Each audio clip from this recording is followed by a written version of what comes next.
Stand clear of the closing doors, please.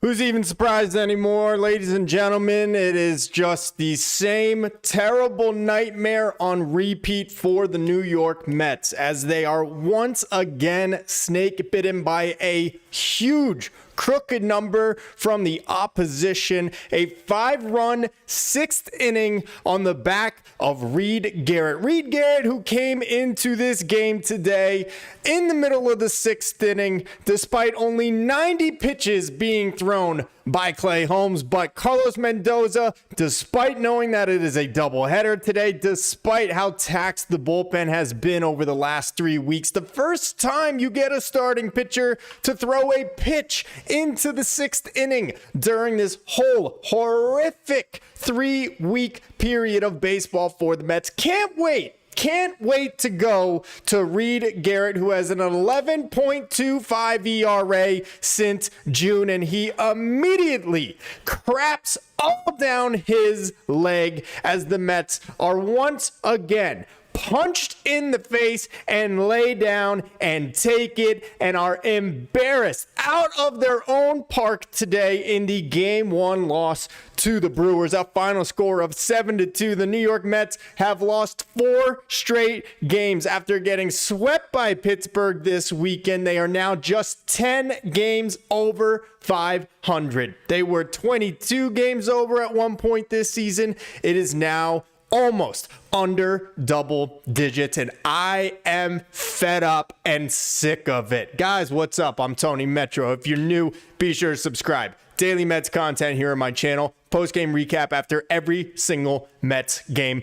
Be sure to leave this video a like. Really appreciate it. Helps me out a lot. I wish I was not doing this right now. I can't tell you how badly I wish that I just was into Dungeons and Dragons or something like that. Maybe chess, some other hobby than being a sports fan, and specifically being a New York sports fan, because this is just unbelievable. The Mets continue to get pushed around by opponents as they are just falling and spiraling and cannot pull the parachute, and I just don't understand it. I am so frustrated with this team, so annoyed, so sick of it. Every button that they try to push is not working, and they are just falling 100 miles per hour straight down into the cement face first. And if it doesn't flip fast, and I've been saying that for 2 weeks, they are quickly going to find themselves on the outside looking in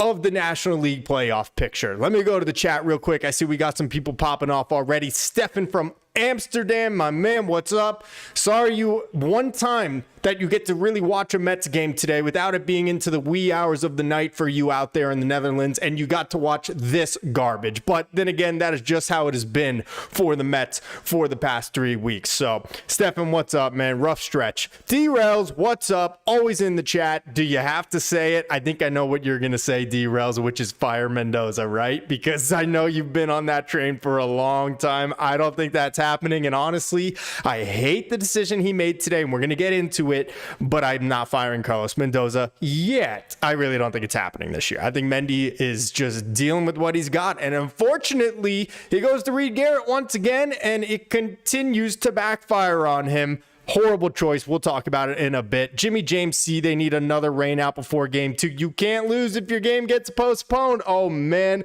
what I would give for the Mets to get rained out today and tomorrow, and maybe just how about through the rest of July. In fact, just cancel the season. Why even play game 2 tonight against the Brewers? Because you know exactly what is going to happen. It is going to be exactly what we just watched here for the final 5 innings of this game. Lifeless, no energy. The Mets don't get another freaking hit after Pete Alonso's go-ahead RBI single in the bottom of the 5th inning. After that, bottom of the 4th inning. So for the final 5 turns at bat, the Mets don't get another freaking hit in this game. Meanwhile, the Brewers put a 5 spot on your head in the top of the 6th, including a grand slam.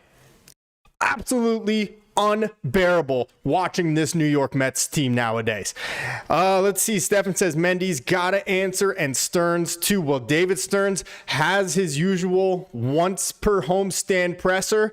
I can't wait to hear what David Stearns has to say. I can't wait to hear him spin how things are okay and how we need to get healthy and we believe that these guys coming back are going to turn things around for us. Let me ask, who in the bullpen is returning that is going to help them turn things around? Because last I checked, there is nobody on the injured list that we're waiting to return in terms of relievers, because you let AJ Minter go down and have no plans to replace him. So you've been shorthanded in that regard ever since. Meanwhile, you ran Reed Garrett and Huascar Brazaban's arms into the ground, and now you're seeing the ill effects of your two best relievers outside of Edwin Diaz being completely overworked here in the first 2 months of the season.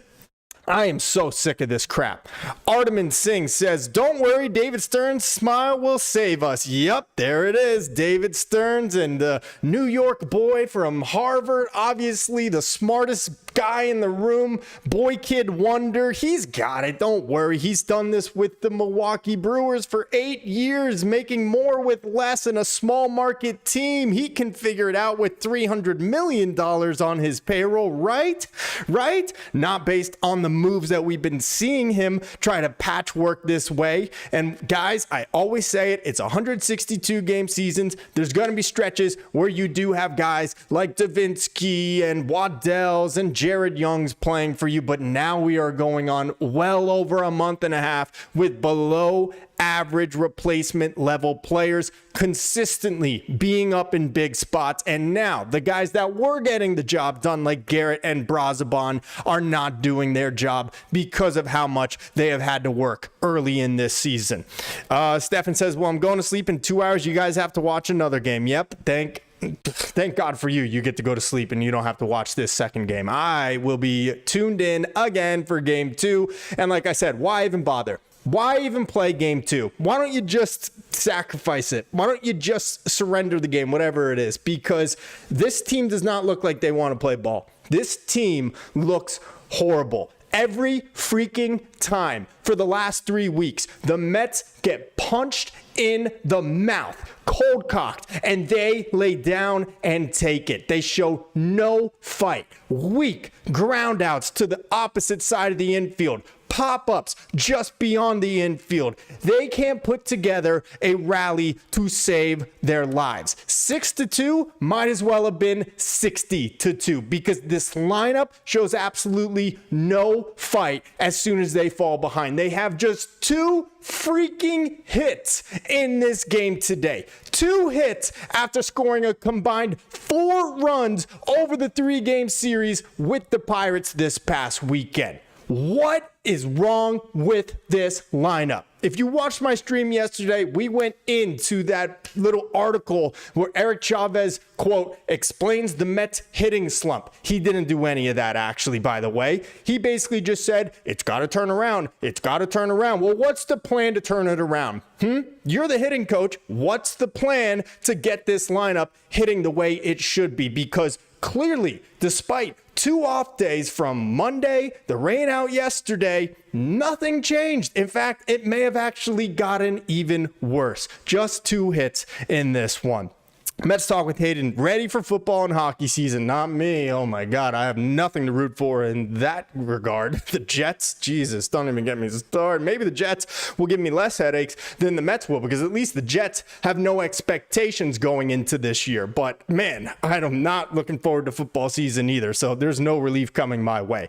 Jimmy James C, losing streaks are one thing, but this collapse is one of epic proportions, and that is why I am concerned, because for a while, everybody was saying, oh, losing streaks, every team will go through this over 162, but the way it was happening was alarming. The way they were losing these games, and to the teams that they lost some of these games to, this was no ordinary losing streak, ordinary slump, and it has only continued now. 4 straight losses once again for the Mets. That is coming off having a 7-game losing streak about a week and a half ago.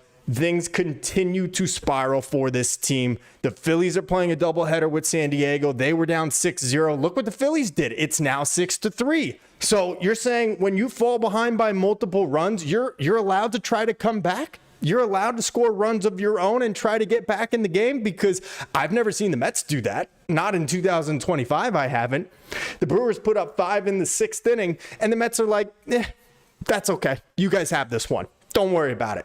We're not going to get another hit the rest of the game. We're going to put Brandon Waddell out there. He's going to give up another run in the 8th inning. You guys go and have this one. There's another game later. Oh, but wait. The Mets don't have an assigned starting pitcher for game 2. It's going to probably be Blade Tidwell as the bulk guy.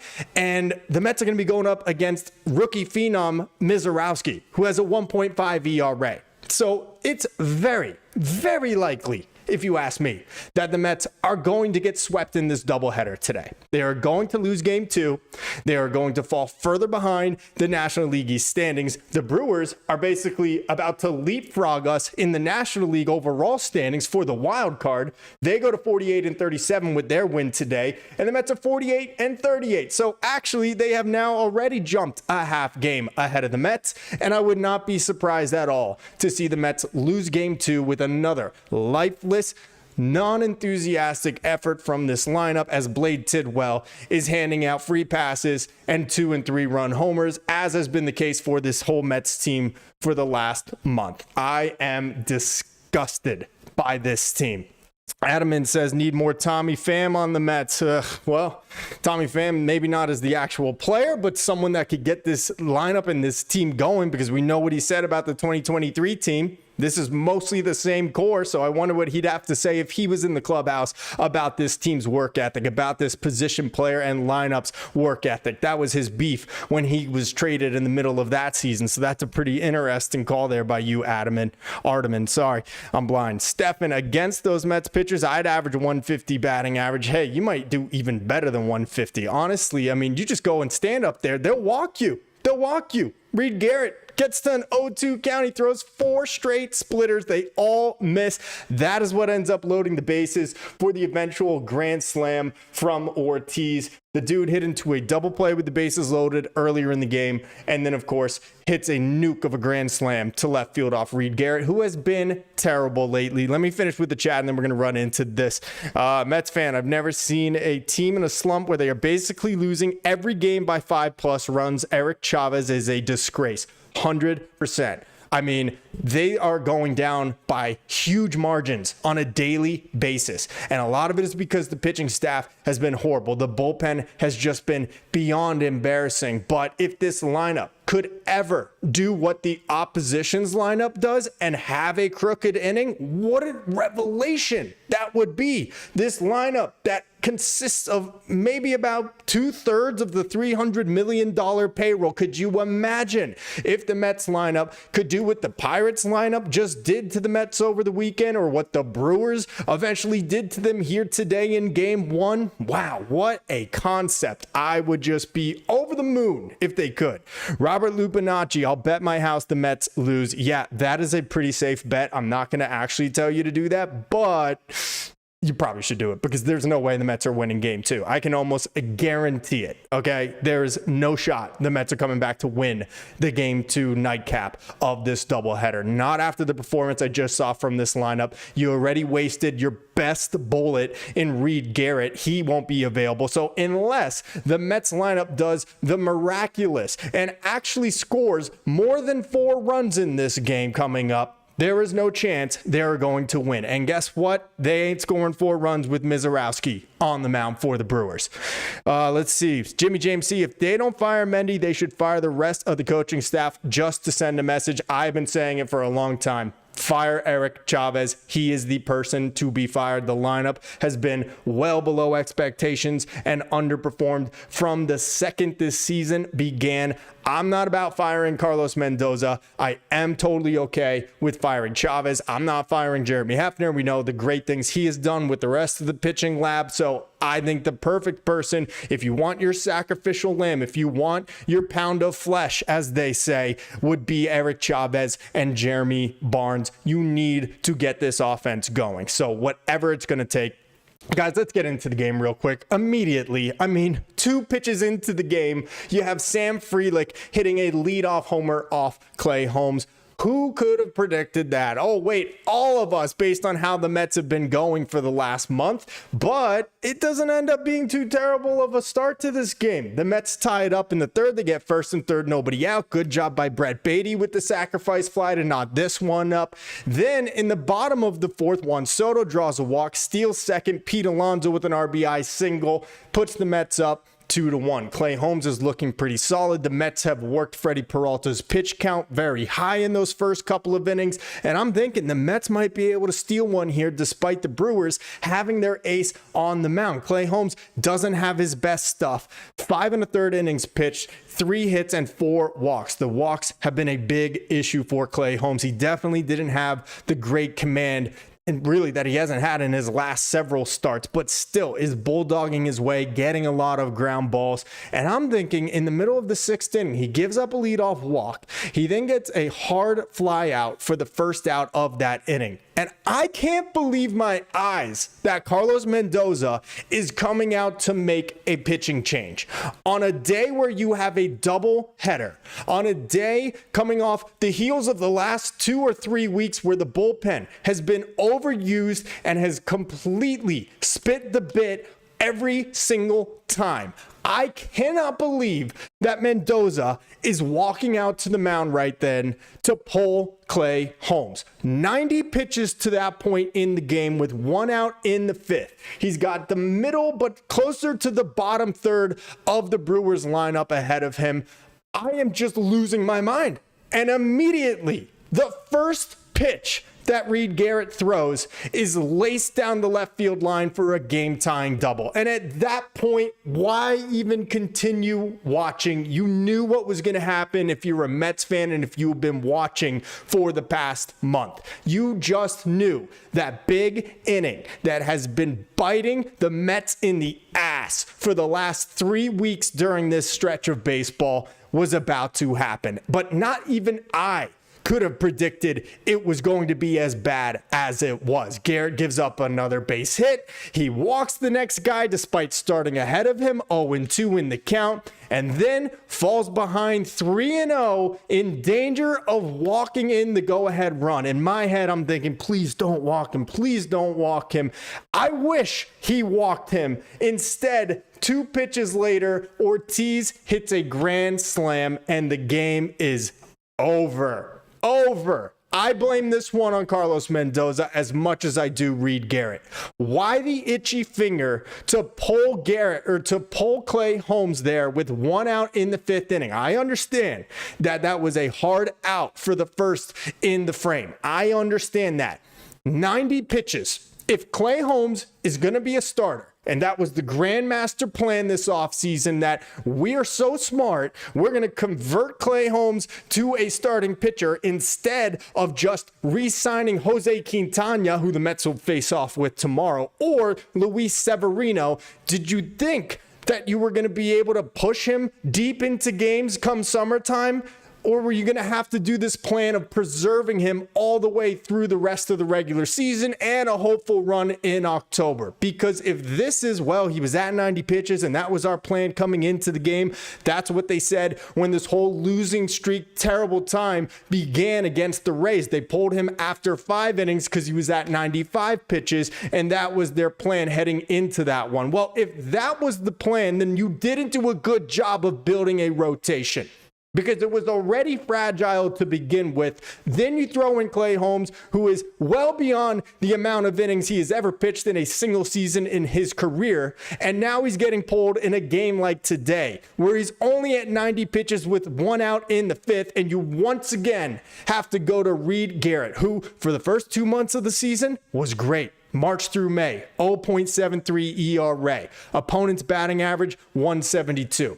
Since June, he has an 11.25 ERA. They are hitting .342 against him, and he has allowed 83% of inherited runners to score. Reed Garrett has been a disaster for the last month.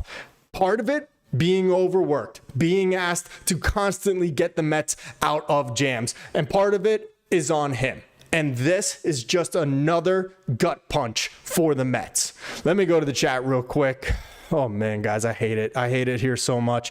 Arteman says, heard Brosban is starting game 2, so maybe Brosban is going to be the opener, and then they're going to go to Waddell to be the bulk guy. I don't know. It doesn't even matter. Like I said, the Mets are losing game 2. Mets play with no pride, D-Rel says 100%. I mean, the offense is just lifeless. They have 2 hits today after 4 combined runs in 3 games this weekend against the Pirates. They don't get another hit after Pete Alonso's go-ahead RBI single in the bottom of the 4th inning. This has been over and over and over again. The Mets get hit in the face and they don't punch back. They lay down, they take it, they accept defeat. That is how it looks to me from the TV screen. That's just how I see it. I don't know about you, but that's what it looks like to me. No pride. Well said, D-Rels. D-Rels also, Mets fans should stop supporting this. Y'all enable this behavior. Look at that game stat line. It is horrible. It is ugly. 2 runs on 2 hits compared to the Brewers, 7 runs on 10 hits. Freddie Peralta, what did he have? I think 51 pitches by the 3rd inning, and we're thinking we're going to knock this guy out early. Meanwhile, Clay Holmes, for the most part, after the leadoff homer from Frelick, was coasting in those middle innings. He had a little bit of a jam there in the top of the 4th, gets a first pitch ground into double play off the bat, ironically, of Ortiz, who later delivers the grand slam. And instead, it's Freddie Peralta pitching into the 6th inning, and I think maybe the 7th as well. Don't quote me on that. And it's Clay Holmes departing early as he just has to stand there in the dugout and watch Reed Garrett implode once again. You just can't script this stuff, ladies and gentlemen. Welcome to being a Mets fan. It is nothing but pain and misery and suffering. This has felt like torture. This has felt like waterboarding watching this team for the last month. I am so freaking sick of it. Every button they try to push doesn't work. D-Rel says, Stefan, that Garrett start was painful, brutal. I mean, dude, that was just brutal. Brutal appearance from Reed Garrett once again. Mendy is like Uncle Mendy. He's going nowhere. Yeah, I think Mendy's here for the long haul. I do like Mendy. Today was a terrible choice. And I don't even know what he said in his post-game conference. I'm going to press play and see if I hear anything from him. But in my opinion, pulling Clay Holmes for Reed Garrett in the middle of a doubleheader after the way that this bullpen has been performing lately with how taxed they are makes absolutely no sense. I am so mad about that.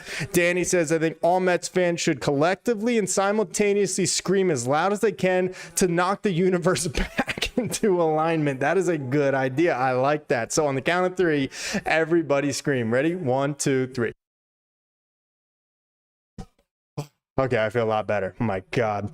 Can you imagine? That might work. There's a lot of Mets fans out there, and I know we are all feeling the same way. If you just look at Twitter, if you just look at any of the social media platforms and how Mets fans are feeling, we all are saying the exact same thing. This is one of the worst stretches of baseball that we have ever seen. Outside of 2007, 7.5 up with 17 games to go, this is one of the worst stretches of baseball I have ever seen from a Mets club. And for it to be for a team that is coming off a Game 6 appearance in the National League Championship last year, a team that went out and spent nearly $1 billion on a player, a team that has a $300+ million payroll, I am not going to accept it. This is unacceptable, and you as Mets fans should not accept it either, and I know none of you do. Absolutely know that. Let me see if I'm gonna be able to find anything on Mendy here. That's the horrible, terrible, ugly, god-awful box score over here that we're looking at. Again, a horrible appearance from Reed Garrett. He ends up getting the loss. He lasts just 2/3 of an inning. He gives up 3 hits, gives up a walk, and of course, the big grand slam. He allows another inherited runner to score. Like I just said, since June, 83% of his inherited runners have come around to score. Before that, in May and in March, only 24% had. That was when he was rocking an ERA around 1.25. Instead, since June, an ERA above 11 for Reed Garrett. But David Stearns, nope. we don't need to do anything. We don't need to bring in a legitimate reliever. No, AJ Minter goes down for the year with a torn lat muscle. That's fine, whatever. We'll just bring up Waddell and Chris Stavinsky and Tyler Zuber and Ty Adcock, and that will definitely get the job done. And Pintaro, yep, that's it. That's all we need to do. No. Instead, we are watching as Reed Garrett fizzles out, as Huascar Brazoban fizzles out, and the Mets as a team are fizzling out. They lose again. 4th straight loss. This not too long after they had lost 7 games in a row. After they went 3-7 in that stretch against the Braves and against the Phillies. They were swept by Tampa. They were swept by Atlanta. They were swept by the Pirates. This is just, my goodness, guys. It is dark times for the Mets. Very, very dark. So, yes, as you can see on the screen here, Huascar Brazoban, as Stefan mentioned, will be the opener for the Mets in Game 2. I don't even care. I really don't. I'm sorry. I don't see how the Mets could possibly win this next game. Not after the way that lineup just performed. Not with Mizorowski on the mound for the Brewers. You got Freddie Peralta to throw like 70-something pitches by the 4th inning of this game, and you just couldn't break through. He walked guys. He goes 6 innings, 100 pitches, gives up 2 runs on 2 hits. The pitching line for Freddie Peralta and for Clay Holmes don't end up being all that different whatsoever in this game. And yet the Brewers win it by 5 freaking runs. If that doesn't tell you there's a problem with this Mets bullpen, with this Mets pitching staff, I don't know what else could give David Stearns the clue that he needs to go out and find some legitimate relievers to help with this bullpen. Let's see. RM, what is up, my man? How you doing? First, though, Stefan says, Eddie was saying on the chat to sell Lindor. That's when you know you're really fed up. Yeah, we're not selling on Lindor. Come on, that is crazy talk. We're not doing that. But obviously, this team needs to do something, whether it is firing Eric Chavez, whether it is shaking up this lineup or calling up one of the prospects, which I would hate to do and have to make a young kid feel like he needs to be the savior of this team. But there's got to be something. They tried a team player meeting or whatever you want to call it in Pittsburgh. That didn't go so well, did it? As they end up getting swept in that series. And then what do? Despite having 2 off days in a row, they end up getting waxed by Milwaukee in Game 1. And it's not going to get any better in Game 2 with that dude pitching for them to start. So let's see what happens. Let's see. RM, I got home from work and put on the game. That's when they took the 2-1 lead. Why is Mendoza taking out Holmes with only 90 pitches? 1 out in the 6th. He was our best chance getting through that inning. 100% agree. I know there was hard contact on that first out, but you know you're going to have to use your bullpen both in Game 1 and, of course, for Game 2 as well. So why not at least give Holmes one more batter? I could live with Clay Holmes giving up that tying run. Or if he even gave up a 2-run homer and the Mets fell behind 3-2. I could live with that because you stuck with your guns. You stuck with your starter. You're saving the bullpen for what you're definitely going to need later on in Game 2 tonight. And instead, Itchy Finger Mendoza can't wait to pull Clay Holmes out of this one to go to his reliever that has an 11.5 ERA over the last month plus. I don't get it. I just don't understand it. Guys, I am going to go over here real quick. I want to see if he had anything to say for why he was removed. Here we go. Here we go. This is it, actually. Perfect. So hold on. I'm going to play this for you guys, and you'll be able to hear it just like I am, and we'll listen to it for the first time together. But this is about why Carlos Mendoza decided to pull Clay Holmes in this game when he did. So now you guys are looking at all my settings. It's okay. I got nothing to hide. All right. Ready? Here we go. Let's see what he said. Any more than No one's, when you got a guy that is at 90 pitches in 5 1/3, like you asking what, 100, 10 more pitches, that wasn't going to be the case. We got some other guys that can cover 18 innings. Really? Who? What are these other guys? Who are these other guys that you're talking about that you have that can cover 18 innings? Because I can't think of any. Obviously, you couldn't even get a clean out from Reed Garrett today, and he's arguably your best reliever outside of Edwin Diaz because it hasn't been Huascar Brazaban lately. So I hate that answer from Carlos Mendoza. No, not once. When you've got a guy that's at 90 pitches in 5 1/3, you're asking for what? 100? 10 more pitches? That wasn't going to be the case. We've got some other guys that can cover 18 innings. Well, how about this? How about you have some faith in your sinker ball pitcher, a ground ball merchant in Clay Holmes, to try to get a double play?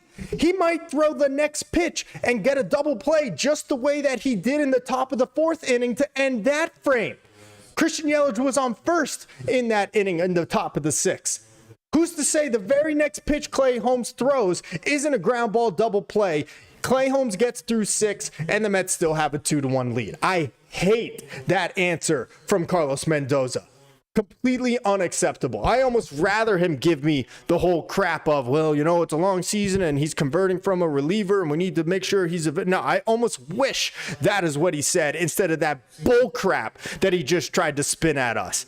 This is the first time that I am truly angry at Carlos Mendoza. I have questioned decisions that he has made in the past, but this is the first time that I think I am truly angry at Carlos Mendoza, and not just questioning, but very, very skeptical about the logic that he is trying to spin on us for removing Clay Holmes in this game. 21 pitches from Reed Garrett, only 11 of them are strikes. Not a recipe for success. Let's see. D-Rel says he likes Danny's plan of everybody collectively screaming to shake the universe back into alignment. I like that idea a lot. Let's see. RM, but no, because Mendy needs to get the human gasoline can. Reed Garrett in the game. Horrible. Yep. Human gasoline can with a pack of matches in his other hand. Sandman Games, Mets thinking it's okay to put a house fire out with a glass of water. Oh, yep, this is fine. This is fine. Yep, Reed Garrett will do the trick. Yeah. Eduardo Christian Aquan. Guys, I'm a new Mets fan since last year. My climax is still last year, and it's all downward spiral since, except signing Soto. Okay, well, you've got a lot to learn there, young man or young woman, whoever you are, because it's Edward. I'm assuming you're a young man. But you've got a lot more Mets pain if you've decided to do this to yourself. Welcome. This is just the beginning. They can go so much lower. Let me just tell you. Come sit on my knee. Let me tell you all about the Mets pain that I've experienced over the last 30 years. And there's people in this chat that have seen way worse than I have. So I can't even hold a torch to what they have seen. But just trust me, it gets even worse. Worst day of your life so far. Just wait. Let's see. Stefan says Mendy got that mañana kind of style. Like everything's going to be okay. Mañana after mañana. Yep. Like just tomorrow. We'll get him tomorrow. We got to think about tomorrow. Well, obviously, you keep losing games here in the meantime, so maybe time to have a plan here. Have a plan to get a W on the board. That'd be nice. Red Bear Fox, what's up, man? 10 pitches could have finished that inning. Exactly my point. 10 pitches he's speculating Clay Holmes was going to need. He might have got a ground ball double play on that first batter, and that would have ended the 6th. Maybe he doesn't get through the inning. He only gets one more out, and it takes those 10 pitches. Okay, I feel a lot more comfortable with Reed Garrett coming in against a righty than I do against a lefty.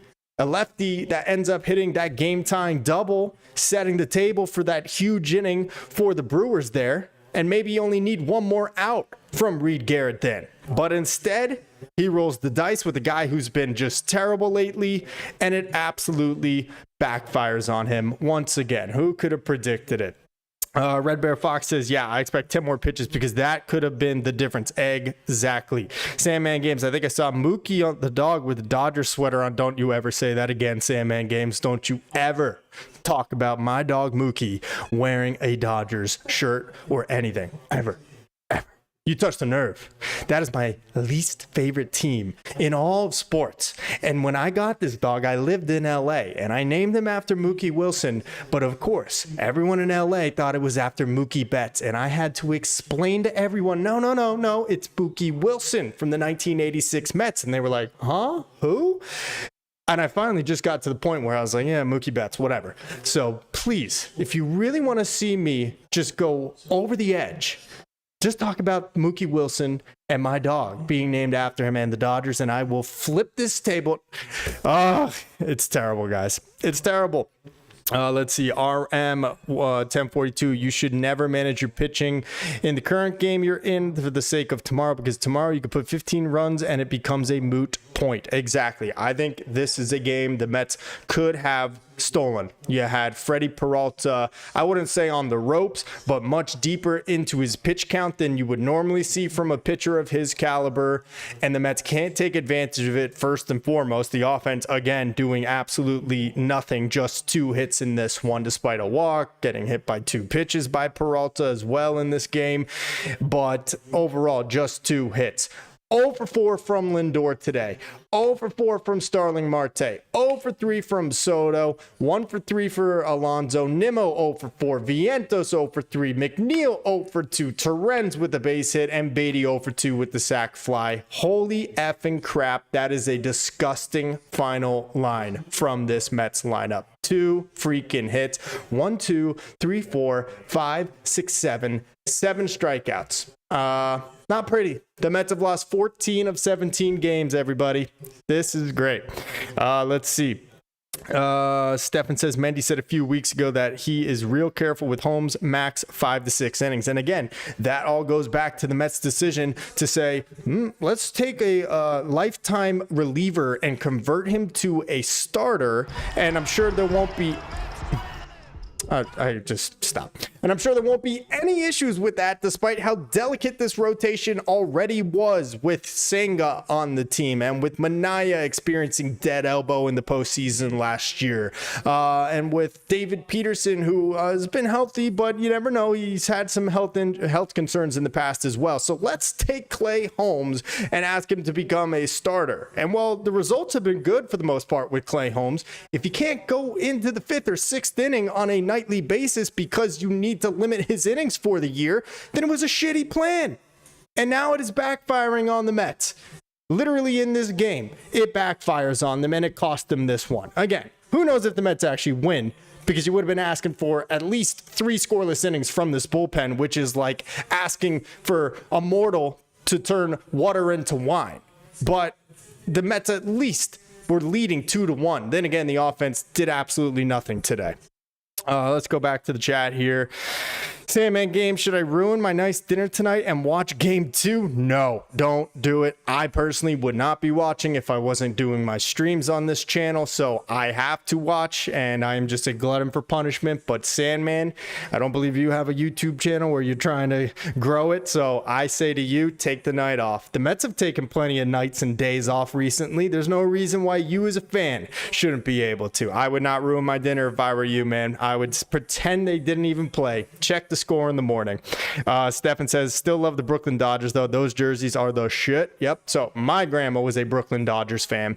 And then she, of course, like many other Brooklyn Dodger and New York Giant fans, waited until National League Baseball returned to New York. And then she became a Mets fan. So that is how I became a Mets fan. So let's see. Sandman game. No, I'm sorry. Arteman. Is Steve Cohen okay with this losing? Imagine this team was owned by Steinbrenner. Yeah, I mean, Steinbrenner was pretty crazy. And let's be honest, the Yankees really only started winning again in the 90s when Steinbrenner was suspended by baseball and it was taken over by Stick Michael and Brian Cashman. So I think the whole thing with Steinbrenner being all this great of an owner, like, of course he put his money where his mouth was, but Steve Cohen just tweeted about us the other day. He said that this has got to get better. But honestly, man, I would love to see the Mets make a serious move. Really show the players this is not acceptable and fire Eric Chavez. I don't care. I'm sorry. I think at this point they need a scapegoat. I think at this point we need that pound of flesh. We need something as fans to get behind. We need some type of message sent to these players because this is just not working anymore. Let's see. Mets have taken some nights off, 100%. Stefan, Edward, Christian, Aquan, still a fan of this team, but yeah, Mets need a huge trade deadline move, to be honest. Maybe moving some of those prospects. Yeah, I mean, unfortunately, there is just no one move that fixes this team. And I'll give you, today is the perfect example. Game 1 is the perfect example of why there's not one singular move that can fix this Mets team.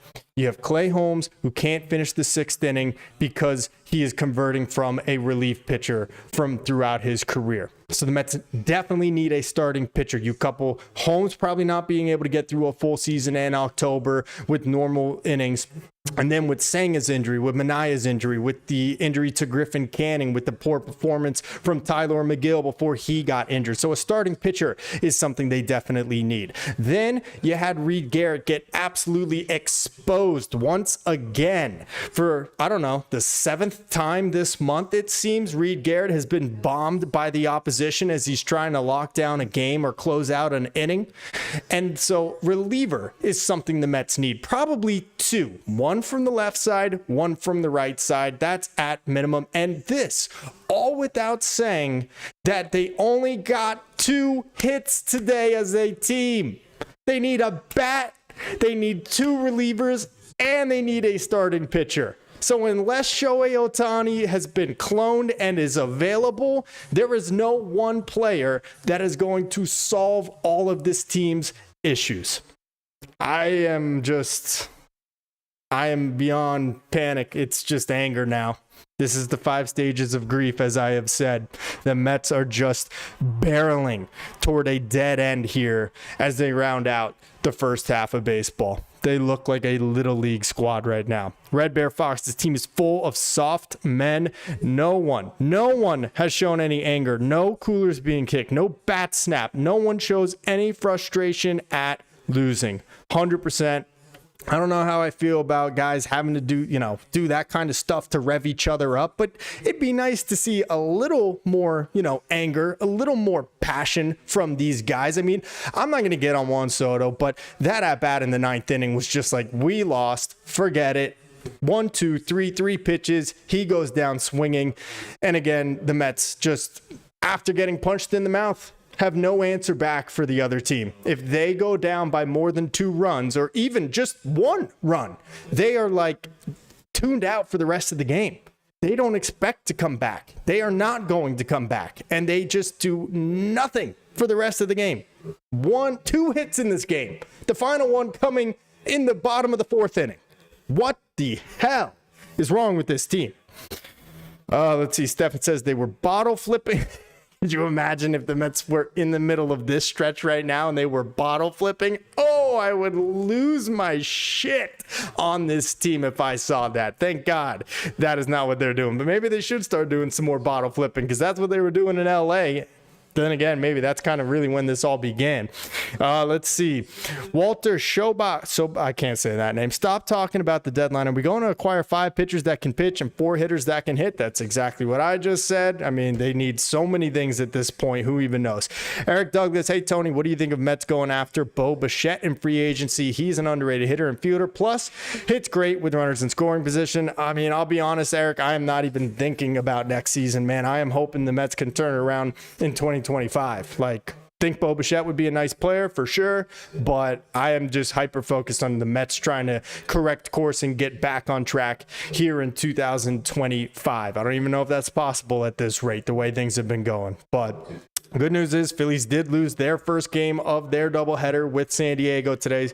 So the Mets don't lose ground in the National League East, but they are no longer the top team in the National League wild card. Milwaukee just leapfrogged them by half a game. So the hits, the punches, they keep on coming for the Mets, who just cannot get out of their own way. It is like those cartoons from the 60s and 70s of Scooby-Doo where you're trying to run away and your feet are just moving rapidly underneath you and you're not going anywhere. That is how it has felt watching this team for the last 3 weeks.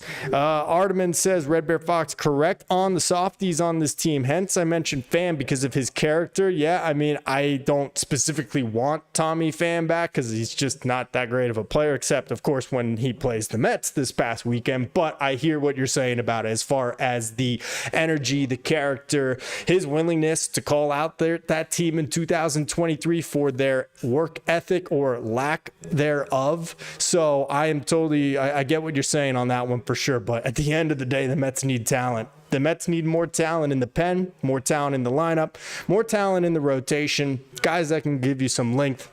Nothing is going well for the Mets right now, guys. It is brutal. Let's see, what else do we got to talk about? Let me scroll through here, see if there were any more important things that we should hear from Mendy. We'll hear what Clay Holmes had to say as well. That should, if this would work, but of course my computer's not working. How are you guys feeling? Sound off in the chat. Let me know what you guys are feeling about the Mets. I am ready to jump overboard of a ship. I'm not going to do that, but that's how I'm feeling right now. All right, so here's Clay Holmes on his outing today. Go ahead, give this a listen, guys. 14 of 17, just where's your concern level at with this team and this loss that kind of came out of nowhere? Yeah, I mean, obviously started off really good. Kind of know our potential, but we definitely know we could be playing better, much better in these last 3 weeks. I think it's going to take something to get some momentum going. I think nobody's going to do it on their own. It's not going to be one person, but it seems like we just need a little spark of momentum.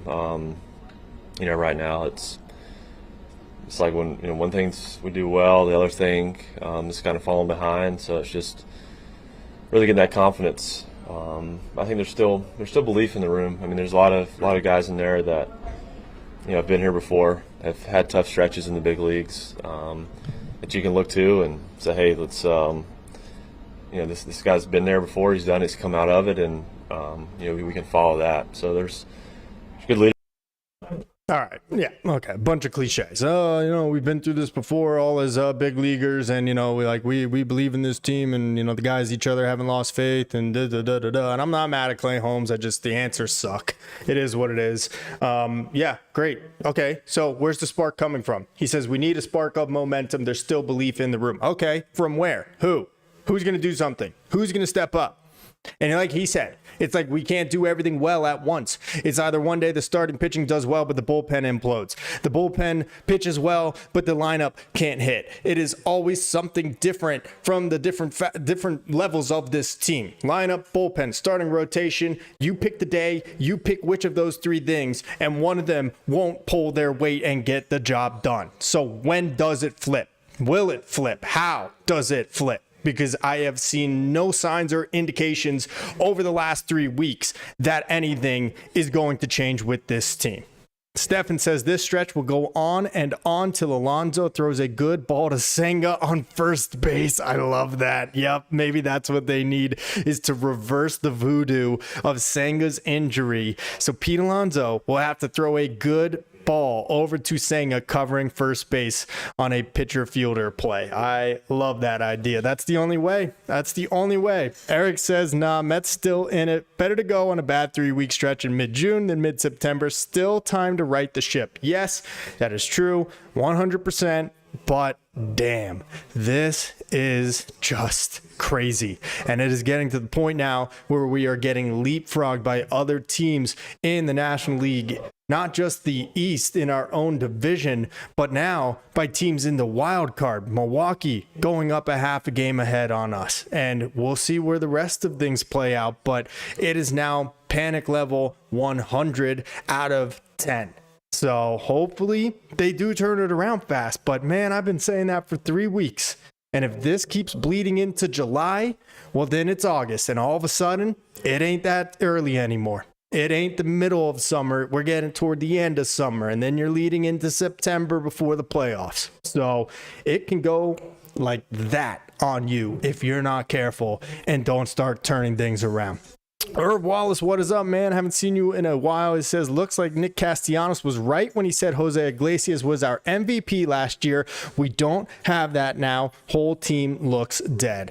I've heard this before, and I liked Jose Iglesias, and yes, I would have taken him back. Hindsight is 2020. I think David Stearns would have liked to bring him back if he had would have known how much of a bust Angel Acuna and Beatty and Alvarez and Vientos and Mauricio would have been. He expected at least one of those guys to step into a big role for this big league club, and none of them have performed to that level. But I just can't sit here and think that Jose Iglesias was going to come back with the OMG sign and do another concert, and the vibes were going to just be immaculate.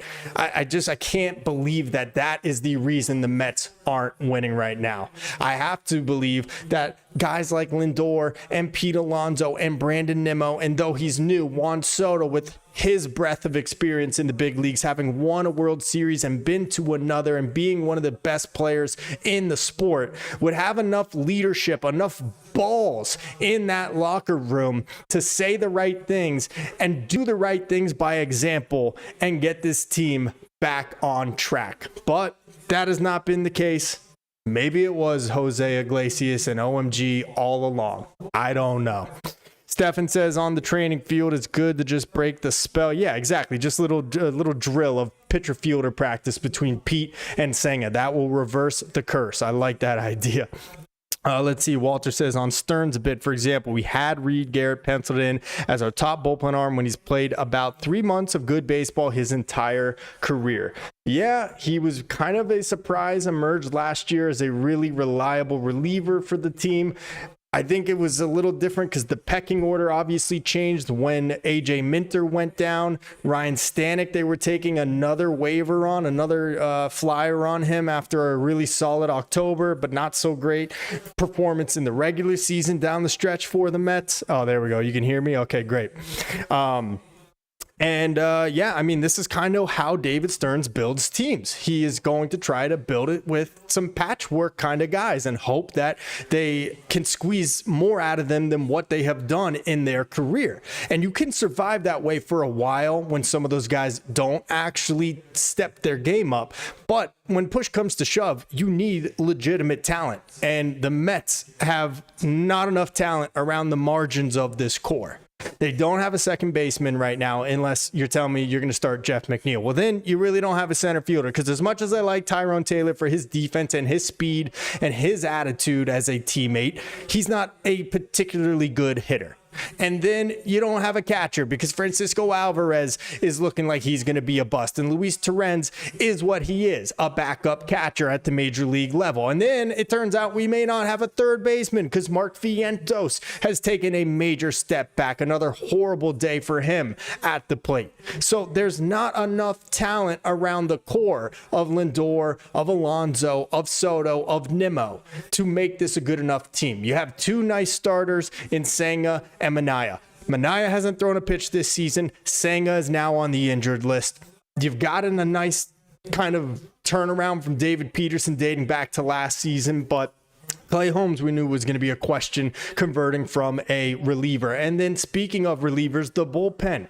You have Edwin Diaz to lock down games, but if you don't have enough relievers to even pass the baton to him in the 8th, 9th, 10th inning, whatever it may be for Edwin Diaz, what good is he? I feel like I haven't seen Edwin Diaz pitch in months because the Mets are never in need of a save opportunity.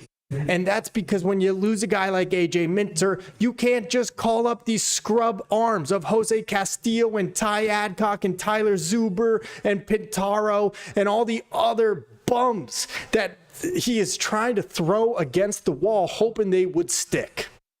So it's a shame, man. Oh boy, RM says, well, I gotta start getting ready to go to tonight. Oh my God, you're going to the game, RM? Oh my God, dude, you are a brave soul to be going to game 2 tonight. You couldn't pay me to go to game 2 tonight. There's no money in the world that could get me out to Citi Field for what I think is going to be a really, really bad loss and the completion of a doubleheader sweep by the Brewers. Oh, God, man, I hope you have a good time. I hope they win for you and for all of us, but I don't feel confident in it, but I hope you have a great time. I hope your seats are awesome. Get some Mama Coronas. That's the best food at Citi Field. A little sausage and peppers. Irv Wallace says, all facts, bro. Something needs to change or step up ASAP because you're right. Time is going to catch us soon. If this keeps bleeding into July, all of a sudden we are going to wake up in 3 weeks and we're going to say, oh shit, it's August and we're still in this funk. And by that point, who knows if the Mets are even buyers at the trade deadline. It will go like that so quickly on you in a baseball season. It doesn't seem like it sometimes, but it can. Let's see. Brett Keller would love to see us try to go get Byron Buxton from the Twins at the deadline. I do think that is a part of a solution. I like the idea. Problem with Buxton, he is often injured. He has been healthy this year, but I would really like Byron Buxton in the middle of this lineup if he's actually able to stay healthy.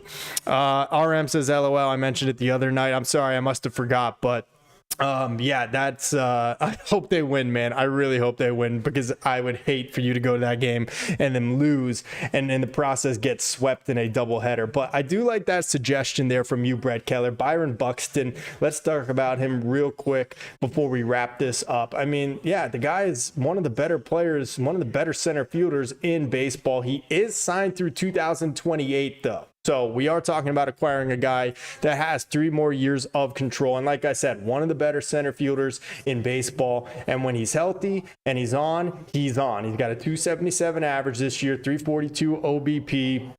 He has a 900 OPS, which is significantly higher than his career, but that's because of some down years in the beginning of his career. But last year, 859 OPS, 136. No, where is it? No, I don't know where it is. Okay, I can't find the stat I was looking for. OPS plus. That's what I was looking for. Okay, 137 OPS plus last year. 146 OPS plus so far this year. So doing even better than a season where he had 18 bombs, 56 ribbies for the Twins last year, 3.6 WAR. Yeah, I mean, Buxton would be a huge get for this lineup. But again, is he going to be healthy? And is he going to be healthy for the remaining 3 years after this one? He is 31 years old. He has never played more than 140 games in a season. That is the most he has played far and away, as you can see right here in 2017, 140 games. Outside of that, the next most games he's ever played in a single season was last year, 102 games for Minnesota. So do I love Byron Buxton, the player? Yes. But am I fearful about how long he's going to hold up with 3 years left on that contract? Absolutely. And I think he is going to be costly in terms of prospects at the deadline. And for a guy that is now on the wrong side of 30, I'm a little hesitant, but I'm also desperate to see this Mets team get back on track. So not a bad suggestion at all. I would definitely think that the Mets will be interested in Buxton. We've also heard about Jarren Duran a lot, rumored to the Mets, but we'll see what Boston ends up doing. Let's see. Brett Keller, yeah, he is injury prone, but has been healthy this season in good numbers, 100%. Tyrone Taylor, great defensively, but that's it. To be honest, Tyrone Taylor is what he is. He's a 4th or 5th outfielder, excellent defense, pinch runner. I think he's a better hitter than what he has shown for the most part this year, but you could get away with Tyrone Taylor as your starting center fielder if Francisco Alvarez was popping 25 home runs again behind the plate. If Mark Vientos was on pace for 30 home runs like he would have done last year in a full season. If one of Ronnie Mauricio, Luis Angel Acuna, or Brett Beatty could step up and just be a serviceable middle infielder for this team that could slash 250, 325, and put up major league quality at-bats on an everyday basis. But that has not been the case, and for those reasons, you can't have a guy like Tyrone Taylor that only hits 220 occupying one of the spots in the middle of your order on a nightly basis. So, guys, it comes full circle. The plan this offseason was sign Juan Soto and just hope that everything in terms of the prospects and some of the late second half performances we got from this lineup and this bullpen were going to repeat themselves this year in 2025. And that has not been the case, at least not now for the last month. And that is why they have lost 14 of 17 games. That is why they are now bumped down a spot in the National League wildcard playoff picture below the Brewers, and why they are now just 10 games over 500 after at one point being 22 games over 500. The spiral continues, and man, I am not enjoying it whatsoever. But guys, I do appreciate you all being here with me in this stream. It really is fun doing it with you guys. You always bring the heat in the chat, so thank you so much. I am going to wrap this one up so I can let my brain just think of anything non-Mets related for the next 2 hours before Game 2 begins at Citi Field. So real quick, let me just say thank you to everyone. Thank you to Stefan HML all the way from Amsterdam. Thank you to D. Rels. Thank you to Jimmy James C. To Artemin Singh. Thank you to Mets Talk with Hayden. Thank you to Mets Fan. Thank you to, let's see, who else do we got in here? Danny Adams. Thank you to, I think that might be Sandman Games. Thank you to RM1042. Have fun at the game tonight. Try to, at least. We'll see what the final score is on the scoreboard. Thank you to Red Bear Fox. Thank you to Eric Douglas. Thank you to, oh my gosh, guys, I'm so bad at this. To Walter. Thank you to Irv Wallace. Thank you to Brett Keller. Nice suggestion on the Byron Buxton trade for sure. I like that idea. And I think that is everybody that popped off in the chat here. Guys, thank you all so much. Even if you didn't go off in the chat and you were just tuned in, we will have another post-game recap after Game 2 tonight. So get ready, tighten your seatbelts, because this trip with the New York Mets just continues to spiral. Hopefully, maybe, probably not, it will turn around tonight. But until then, guys, I am Tony Metro. Stay true to the orange and blue.